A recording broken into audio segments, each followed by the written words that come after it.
this feature that we call the Villian Test, which sounds very childish, but it actually comes up in every single investment decision that we make at Collab Fund. So we have two prongs.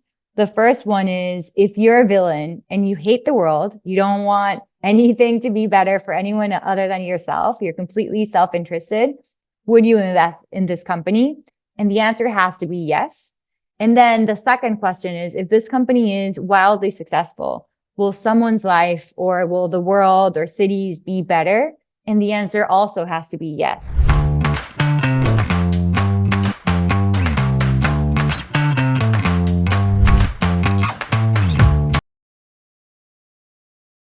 Hi, Luisa.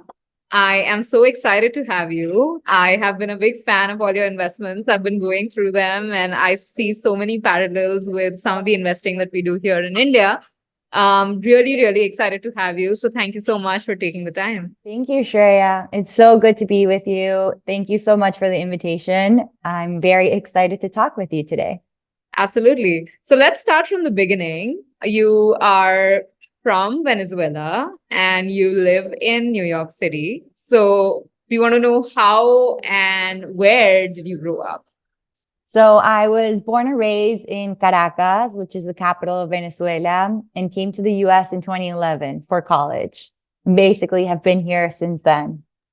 Wow. And what was it like growing up in Venezuela? No, I think that it's hard to describe. I obviously had a childhood with a lot of political and economic and macroeconomic uncertainty with what was happening in Venezuela.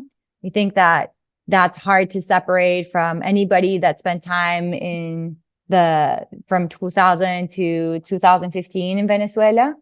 But it was, other than that, it was great. I mean, Caracas is a beautiful, beautiful place. Venezuela is a beautiful country and the people are fantastic. So it is definitely home for me. All of my roots are there and I have a really strong connection to the country. I'm actually going back to vote in the election that's happening end of July. That is so cool and so responsible of you. I love it. Yeah, well, it's the least we can do. Yeah, absolutely. And I think the other thing that I was really curious about is that you have been in the investing space for some time now. So what really drew you to investing? Was it the way you grew up or people around you? I think growing up in Venezuela, like many Latin American countries, is a country that has a ton of inequality. I felt really strongly that private and public partnerships should be a big part of making that inequality less severe and really advancing economic mobility in the country. So when I came to the US, I was set on exploring that route and actually interned my freshman year. This was 2012 in the Inter-American Development Bank in Washington, D.C. And it was a great experience, but these organizations don't move as fast as I was hoping they moved. And even though their work is incredibly important, me personally, I realized I wanted to be at a faster pace environment. And then spent my second summer here in New York at an organization that's called Endeavor, that's focused on high impact entrepreneurship, particularly in emerging markets.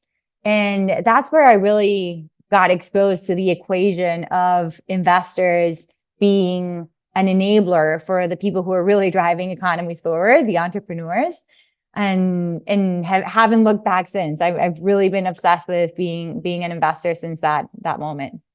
Very interesting. And I think it's great that you found your love for investing very early on. And it's only the lucky few who learn what they want to do in life. So it's really cool. I actually, you obviously right now invest at Collab Fund. So we'd love to know as to why is the name Collab Fund and what does it really do? Well, in terms of Collab Fund, the background of the firm is really interesting, or at least I think it's really interesting. It was a firm that started in 2010 And the thesis, which is the exact same thesis we have today, is investing at the intersection of for profit and for good. Really believing that the companies that are going to be incredibly successful and the founders that are going to be incredibly successful teams are companies that have a greater purpose beyond just making money. And so that's what the firm really stands for. And even though we've evolved in terms of size and stages in which we invest, we've really expanded from where we started. The investment thesis at its core has been very, very consistent. And that's what drew me to Collab. I really am very lucky to work with the types of founders and look at types of companies that have this at its core. Does that also mean really expanding your stakeholder set? Because, when it comes to working on things or on themes that can have a significant impact, like climate tech, for example, you would want to collaborate with stakeholders that can affect certain changes, for example, policy. So does Collab Fund, or do you sort of, are all inclusive when it comes to stakeholders, all kinds of stakeholders? And what are are there any, I would say, programs in place, or like specific teams or your day-to-day in place, which enables you to do that? Yeah, of course. And one of the things that maybe it's worth spending 1 minute on is what we call the Villian Test.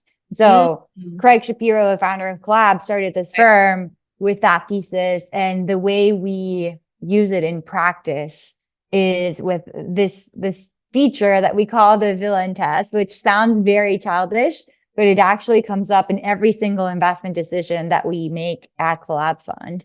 So we have 2 prongs. The first one is, if you're a villain and you hate the world, you don't want anything to be better for anyone other than yourself, you're completely self-interested, would you invest in this company? And the answer has to be yes. And then the second question is, if this company is wildly successful, will someone's life or will the world or cities be better? And the answer also has to be yes. And so the way we think about our for profit, for good is not sacrificial. It's not allowing for things like green premiums or things like that. It's really looking for companies that make sense from a financial perspective, that also, if they are successful, will make the world better. And companies from the early days of collaborative worth mentioning, like Beyond Meat or Lyft or Kickstarter, are all companies that don't necessarily sell themselves as an impact company. But we do believe at its core that if they're wildly successful, then the world will be better. And so it's a very loose definition, but it's important to describe, because we are not an impact fund. And we are not necessarily engaging other stakeholders. Our main stakeholders are our founders and our investors in our funds. And so we're very careful to differentiate when we're looking at investments, that they're not necessarily like impact or more leaning towards NGO charity type of work. Makes sense. And then when you do the Villian Test, is it towards the beginning when you sort of filter down the companies, or towards the end during your IC, and why? Yeah, so it's towards the beginning. I think it's a necessary thing for us to look at a company. And it is why we have exposure in a few categories that naturally fall within the Villian Test. So sectors like fintech or healthcare or climate and food and ag all fall within the premise of most of these founders are building in things that will make the world better. But also there are a ton of great opportunities from a financial and returns profile in these categories. And so we're looking at it in the beginning. And to give you an example, a company in our portfolio, it's a company in Brazil called Diferente, and they're selling imperfect produce via subscription to consumers in Brazil. And the value proposition is not that they are better for the environment and they're helping reduce the incredible amount of food waste that happens in Brazil. They are selling a value proposition of savings. So they can be 20 to 40% cheaper than the alternative. And so that's what we really think will drive purchase behavior, Absolutely. even though they're also doing great work for the environment and from a climate perspective. Yeah, and that's also a similar thesis for your investment in Roof as well. I did see that the implication has to be financial. Until unless it's not there, it might not work. Yeah. Exactly. And Roof, for people who aren't familiar, is this company based in Chile that is building or has built the first end-to-end managed residential solar marketplace. And they're really working with the tailwind that 80% of Chile's energy is set to be renewable in the foreseeable future. And they are really just accelerating that trend with their amazing platform. Very interesting. Now, Luisa, coming back to your work at Collab Fund, what does your day-to-day look like? And within the fund, what is your focus area? In terms of my day-to-day, it's no day is the same as the previous day, which is fun, a little chaotic at times, but definitely a privilege. I think that the way I split my time varies week by week, but there's always a combination of new deal evaluation, meeting with new founders, hearing their stories and seeing if they are a potential fit for collaborative. The other part is really portfolio support and working very, very closely with the founders that we have invested in already, figuring out what are their key priorities and how we as a firm can support them. And then finally, I think we also like to spend some time thinking bigger picture in terms of thesis or areas that we want to spend time and be more active as a firm. And so in terms of my focus area, we're all generalists within the categories that I described. So climate, food and ag, fintech, health are all categories that we're very active in. We are spending an increasing amount of time, I would say the majority of our time, in climate and food and ag. And the way I would describe the areas that we are spending time on in the climate space are industrial decarbonization, new materials, and anything related to food and ag, both from the consumer side, but also the supply chain side. Right. And it's very interesting that you say that, you spend most of your time. In fact, the fund spends most of its time in climate tech and food and ag. How do you sort of think about portfolio construction in that sense? And also, as you mentioned, you are financial investors, right, at the end of the day. So how do you think about that, like return profile and portfolio construction then? Yeah, so I think that we think about just working with the best founders that we can find and think about portfolio construction holistically, but it also varies depending on the market, right? So if we were to look at the market in 2021 and the craziness that was happening all over, maybe we were less active in a few categories like fintech or even consumer health. Whereas if we look at the market today, I think that we're starting to see activity pick back up in those categories. So then one large part of your work, as you also mentioned, is LATAM. And we would love to sort of double click there because I think many listeners, would be interested because the market, as you suggested, is opening up. So you started investing in LATAM in 2022. Our first investment was actually Diferente in 2021 from this one. Like I'm almost thinking of it from the perspective of someone who's listening to you and wants to launch, and they are probably already working in a venture capital fund, but they want to launch in a new sector or in a new geography. So how do you as a team plan that now is the time, and what should one assess for in terms of internal factors and external factors both? Yeah, I think that what was really interesting at the time, again, this was 2021, everything was crazy, things were moving so fast, and so we were looking for pockets of opportunity for our firm. And if I think about Latin America, it's a huge market, 650 million plus population, 70% plus internet penetration in most countries, and a lot of really, really interesting demographic tailwinds. So in terms of the market opportunity, it felt like it could for sure like check that mark in terms of the financial return profile. And then the other two things that are worth noting just about the moment where LATAM was when we started investing was there were that first generation of companies that had been the examples for any entrepreneur in the region, like Mercado Libre or OLX or StoneCo. But we had seen now the second wave of this. So the new banks and Kavaks and Rappis, which were basically breeding a new generation of founders. We call it like the talent mafias. And this is something that has been covered extensively. I think Endeavor might have been one of the first institutions to document what happens when one great success case happens in a region and how many founders come from that one company. So we were seeing that as well. And then I think we also saw the maturing of the ecosystem from a venture perspective. I think that a lot of capital flowing in across different stages, a lot of appetite in the region. And so that opened the window for us to come in and start investing.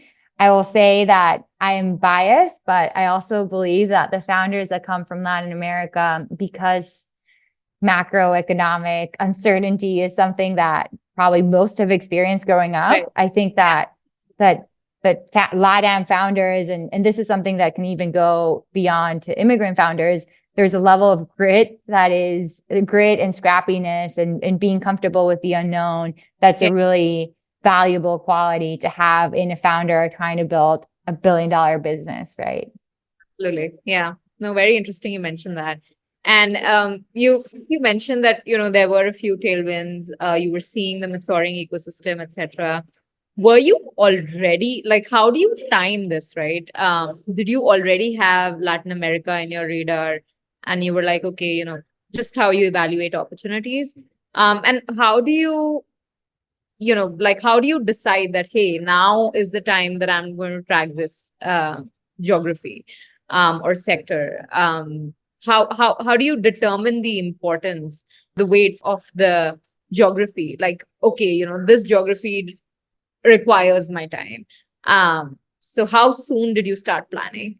Yeah, well, that's a hard question to answer without stating the obvious that I am from the region and have a ton of connectivity with amazing people in different countries of the region. So feel very, very close to what's happening there from an ecosystem perspective. I also had spent the summer between my first and second year at Stanford Business School working at Softbank, and they had announced the first $5 billion commitment dedicated for the region, which was something that's just we hadn't ever heard something like that before. And so that was transformational as well. So that gave some indication of we should be paying attention to what's going on. Right. But I'll also credit, I think that Collaborative as a firm has been historically great at just paying attention to where there are these pockets of opportunity and that fit our thesis of for profit and for good. And we started with relatively small investments and now have a portfolio of about 8 companies in the region and have the fortune of working with amazing founders across different countries, different sectors as well. And so it's kind of been a work in progress. It's still very small relatively to what we do in the US, but I think we are all very excited with some of the tailwinds we're seeing, and particularly as we spend more time in climate, LATAM being a crucial part to solve the climate crisis. And I think that we will continue to spend more time there. Right. And, something you mentioned that Softbank invested, or rather plans to invest $5 billion into LATAM. So what does the investor composition look like in LATAM, both in terms of like the kind of domestic funds they have and also these large global firms? And then how do you see yourself in the entire ecosystem? So the way that the investor ecosystem looks has changed quite a lot since even we started investing in the region. I think that it's matured and some of it has stayed the same. And I think that we'll see some implications of the current market environment also potentially hurt or affect how active these stakeholders are in the region. But I would say to give you a general map, I think that we as a region have a great volume of accelerators, and particularly in the deep tech and ag space in Argentina and Chile and Brazil, there are these ecosystem builders that are kind of giving the founders that initial capital. Then you have the traditional early stage investors from the region. I would say the ones that have been there a really long time and have carved out a great path for future firms are Artyc and Verne. Then you have the later stage investors like the Softbanks and now Bicycle, Upland, even General Atlantic from a US perspective that are spending time in the region.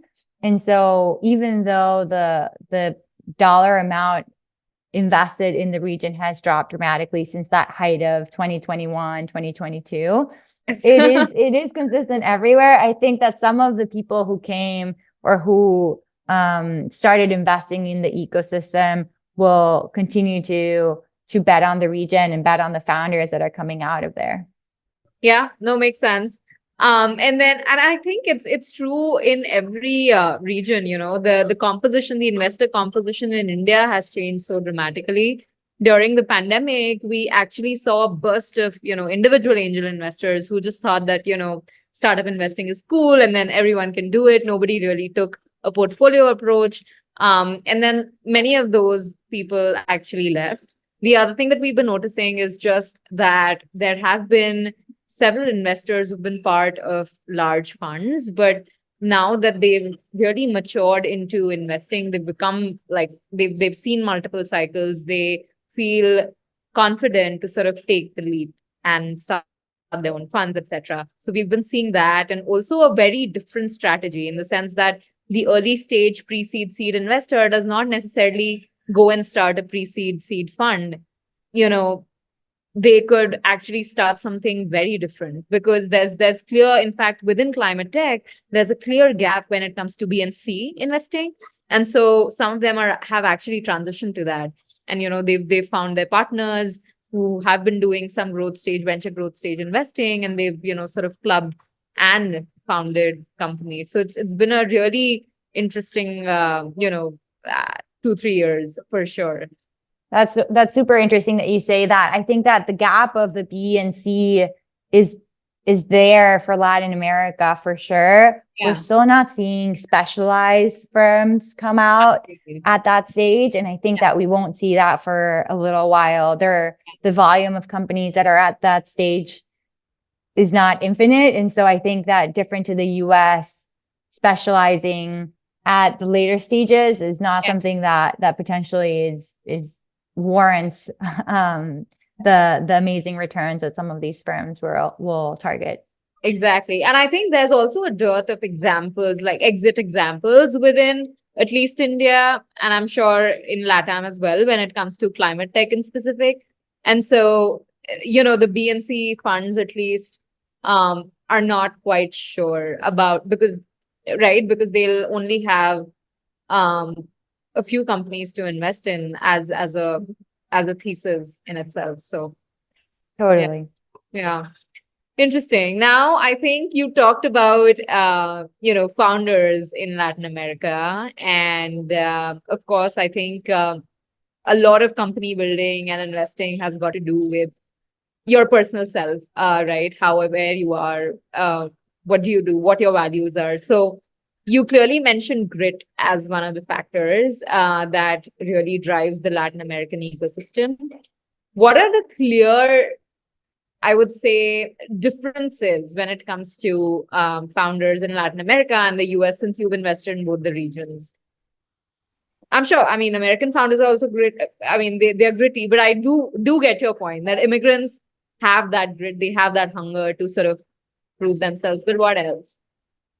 Yeah, and to add on to your point, I think that it's not that the American founders don't have that. I think it's that some of the immigrants or the founders in Latin America don't have so many options, non-dilutive funding, grants, loans available to them to build their business. And so they have to make do with what they get. And so that sentiment of you don't really know what's going to happen tomorrow, so you're giving it your all today, and an extreme focus on unit economics and profitability and making sure that you have a little bit of a control over your own destiny. The other thing I think that's really unique about Latin America is that we have seen some examples like Mercado Libre or Nubank of companies scaling across the region, and in Nubank's case, even expanding beyond the region. And so Nubank is a neobank that was founded by David Vélez, a Colombian. It was founded in Brazil, and now they have operations pretty much in a few major countries in the region. They reach 100 million customers in 10 years, which is an incredible milestone. They're public. I think last time I checked, they were 56 billion market cap. But I think that ability to scale beyond countries and tap into different parts of the region is one thing that's pretty unique about Latin America, with a massive market just if you win Latin America.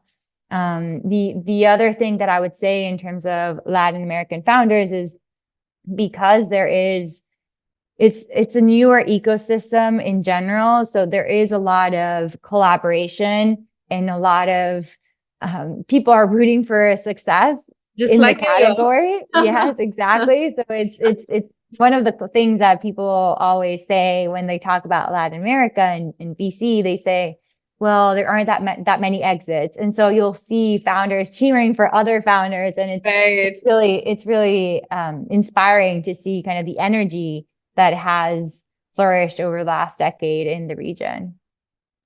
That's very exciting. Yeah, and I do like to be a part of those ecosystems, right?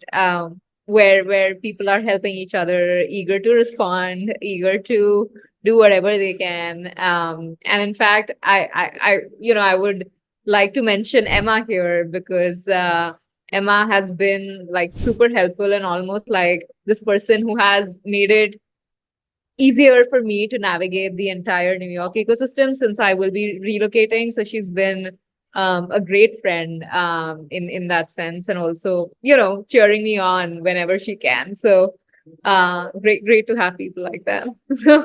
Emma is amazing. Yes. Yeah. I every time I meet up with her in New York, I'm in awe.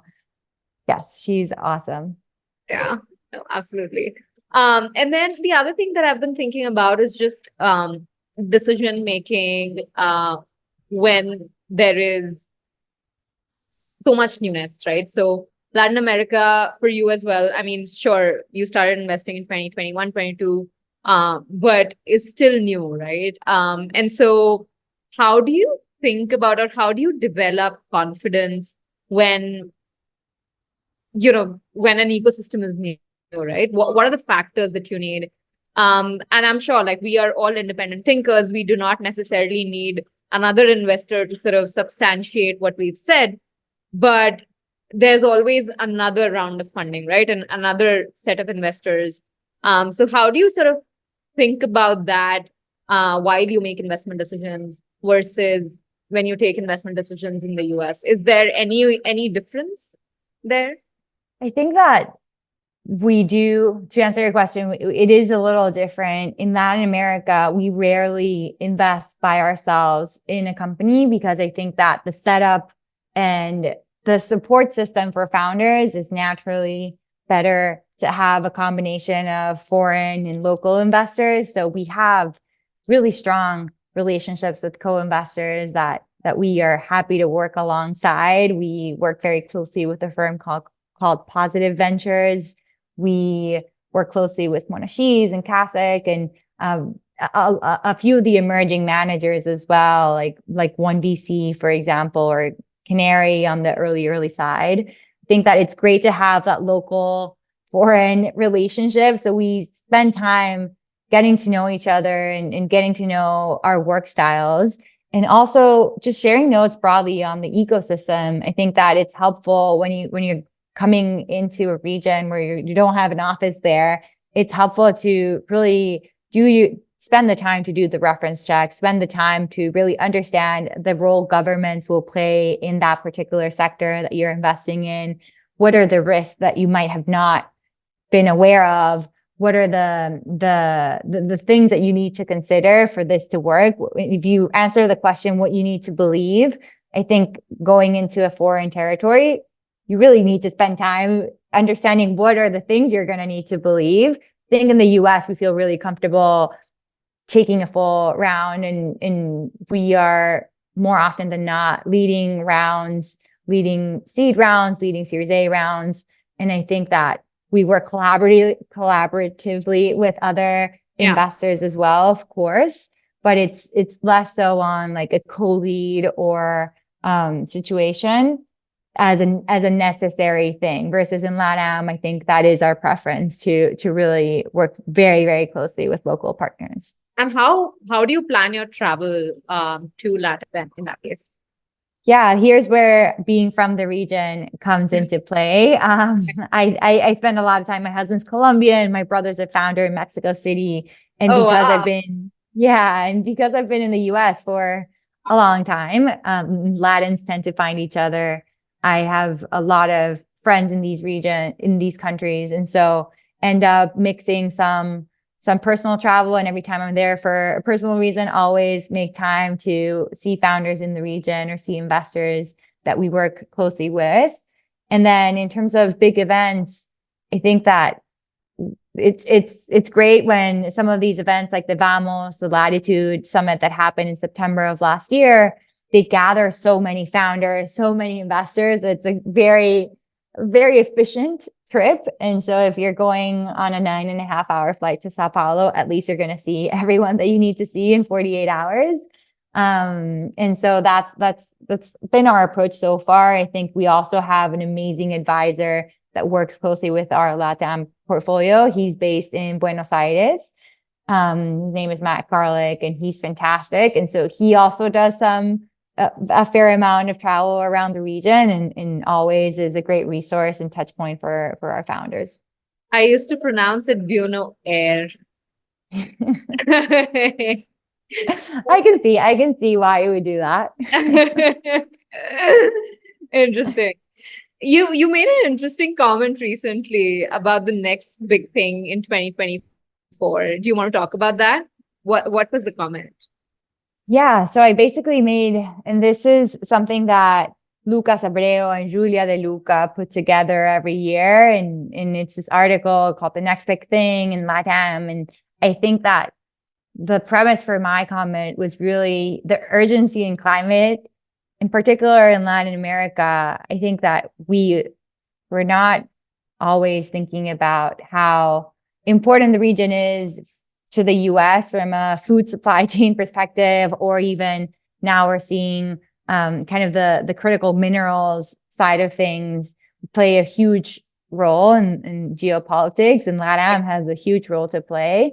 So I think that my comment was around climate innovation hitting the bottom line, and both from raising the top line, but also kind of preventing losses in the bottom line. And I think that this week is really important to also highlight that Latin America is home to a really vulnerable population to climate emergencies. And just in this week, there have been two in the two largest countries in the region. So Brazil, a lot of Brazil South, I don't know if you are aware, but there have been these torrential rains, and a lot of Brazil South is underwater. Unfortunately, it's a really sad and critical situation. About 1.4 million people have been affected.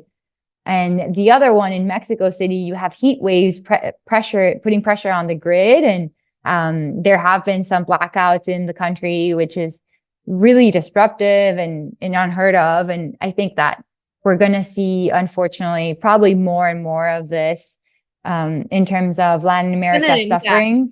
Even in India, many regions have been facing excessive heat waves, and people have been trying to, like, it's hard to even stay sane in air conditioning. So it's crazy. Yeah, absolutely. And I think that it's terrifying, and we don't hear about it enough in the US, and in terms of what's happening in these countries.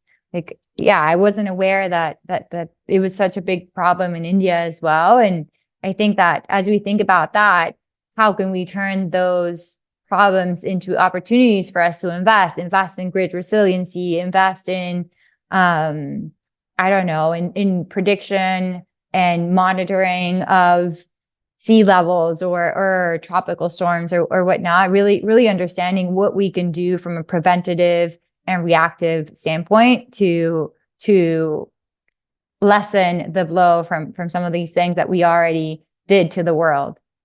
Yeah. I think one thing that I've been curious about is just customer readiness, right? To sort of like within this region to really adopt some of these solutions, right? So say, for example, you invest in residential rooftop solar. Now, you did mention that if you tell the customer that, hey, your electricity bill would reduce, then the customer will definitely go for it.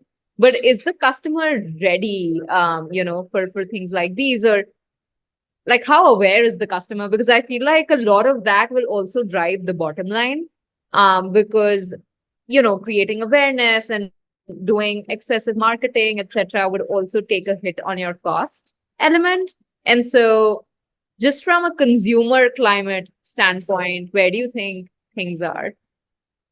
I think that things are in an extreme focus on cost savings. I think if we think about customers, but also even SMEs represent a huge portion of LATAM's economy, and they are the target audience of many startups that are starting up in the ecosystem.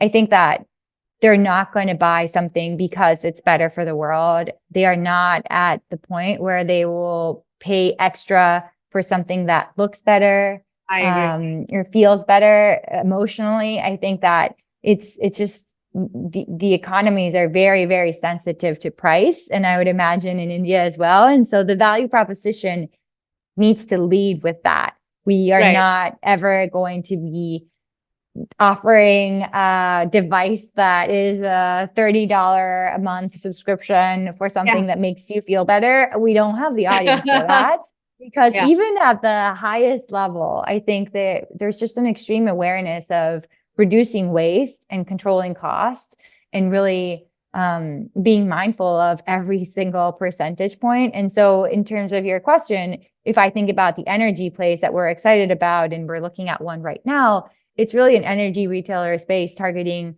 SMEs that saves SMEs up to 20% on their monthly energy bill. And yes, they are connecting to the solar distributed generation grid, but it's not why the SME is buying it. The SME is buying it because it's a cheaper alternative and a better experience and more reliable source of energy for them as a business. And what about their tech readiness? Are they okay to sort of deploy teams to, take up these solutions? Because in India, it's very similar, right? Like it's shockingly similar. And SMEs, while, some of them really like to take up some of these solutions, many of them just don't, because they don't understand it from a technology perspective, and they don't even want to understand it, right? So there's this behavioral aspect. And so the next target customer actually tends to be the US. Sometimes India is just a test bed. What happens in Latin America?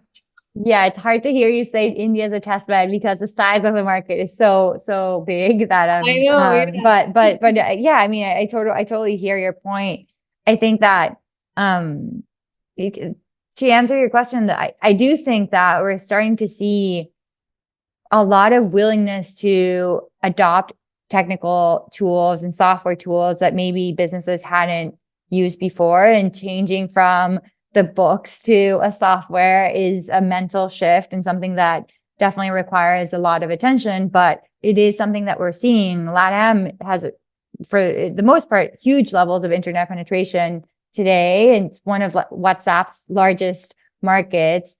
And we do think that the market's ripe for software adoption, and we're seeing that. For example, we have a company in our portfolio called Fulo that's serving small and medium-sized restaurants, and the company is based in Argentina, but they have operations in Mexico, in Chile, in Colombia, in Brazil, and they have seen a lot of receptivity to what they're building, just making SMEs' lives much better with software tools that can allow them to run their businesses more smoothly.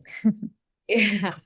And then just talking about the bottom line, I'm curious, what investment do you think that you have made is inching or nearing that? Yeah, well, I think that I'll talk about one of the investments we made recently. It's a company based in Chile called Phage Lab. Right. And what they're doing is they've built one of the largest libraries of phages, which are these microorganisms that we used to use before antibiotics. And they have this library, and they've developed a way to match the mix of these phages with the disease that they're targeting, particularly in poultry farms. And so if you think about poultry farms, even though we don't hear about it because it's obviously not something people want to hear about, Salmonella and E. coli are a huge problem for the bottom line.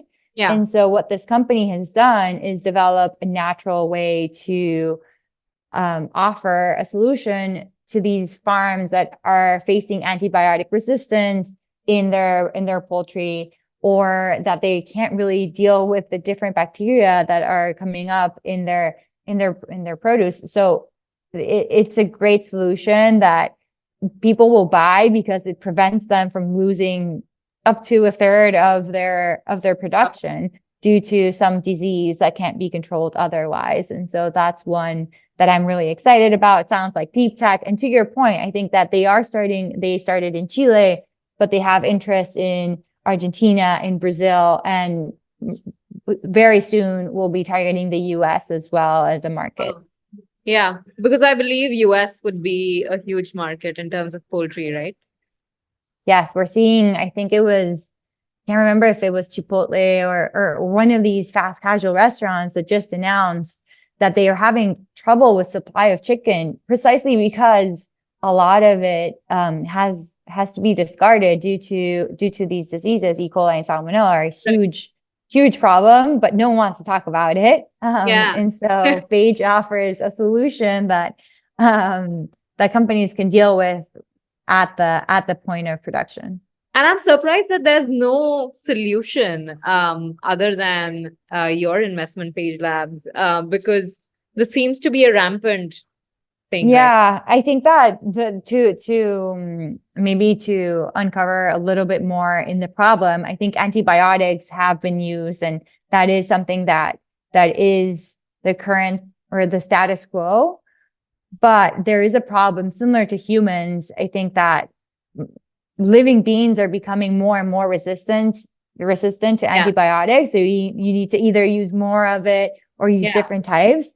And so it's a problem that is, I think the WHO said it was one of the 10 issues of our humanity, just antibiotic resistance as a whole. And so it's not that there aren't solutions, it's that this is kind of a different approach to the similar problem. Right. Makes sense.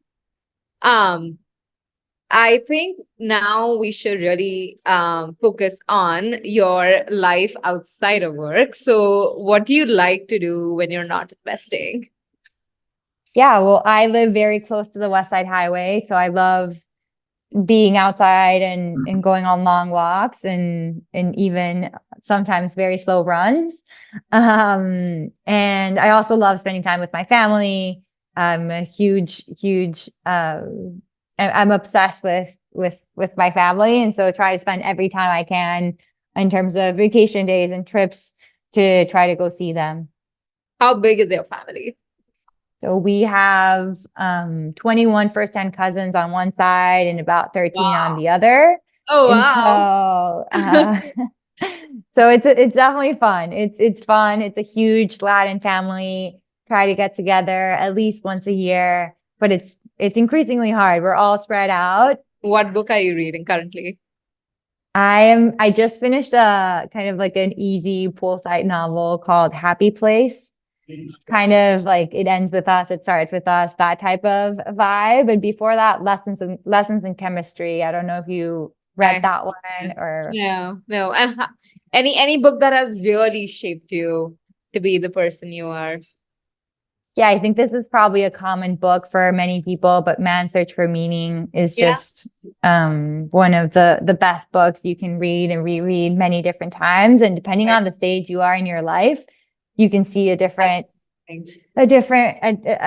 get something from it that you hadn't the previous time you read. And also, I would say the other book that definitely marked me is 100 Years of Solitude by Gabriel Garcia Marquez Right. has been an all-time favorite. And it's just, yeah, it's a great book. Highly, highly recommend.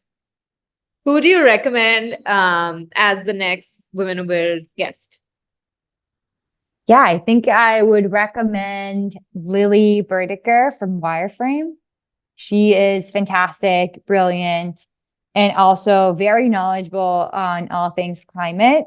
And as we become more, I mean, spend time in investing, it's great to have trusted co-investors and friends in the industry that you can really share notes on industry trends and companies and whatnot. And she's fantastic, someone I admire a lot. Right. I'm actually curious, how do you sort of, you know, whoever I talk to in venture just has so much going on. There's topic A, B, you don't know where to focus because you're excited about everything. But the other thing is also that you need to have all these notes somewhere together so that you can take a call on what you should be excited about. So how do you really organize? It's just been so hard, not only for me, but Yeah. for so many of my friends in venture. Yeah, it's really hard. It feels like every time you go to bed, you still have a 5 to 10 to-do list items that you didn't get to, and we'll have to go on for the next day. I don't have a great answer. Definitely still figuring out. I think that it's unrealistic to think that you can do everything in a day and be social, be hardworking, work out, sleep 8 hours. I think that really feels like fiction. And so it's knowing when to pull. As a tool, I love Superhuman. I'm sure you use it, but that's one of the things that has been amazing. I can't think about inbox management before that because it's something that I really rely on. Absolutely. And where do you take notes? We use Notion, You which use. is not perfect, but Yeah. for now it feels like I think the Notion, I'm so archaic. Notion seems too modern for me. So I actually use Apple Notes. Although okay. searching is very hard on Apple Notes, you really need to figure out, or remember, try to recall what you put out. But I feel like I'm still used to the notebook and pencil Yeah. kind of an approach. I'm very old school at that. One of our team members, very Gen Z, he had a recording on his phone that would transcribe things and an AI that would clean up the notes and put it in our CRM. And that is Wow. probably level 10. I think that I am somewhere in between note and paper. Yeah. And kind of AI note taking, but I think we'll get there. Hopefully it'll save us a lot of time. Absolutely. Well, thank you so much, Luisa. It was great having you. Thank you, Shreya. Same goes for you. It's been so lovely to talk to you and get to know you as well. And maybe we'll find something to work on together in the near term. Absolutely. Thank you so much. Awesome. Take care. Bye. Bye.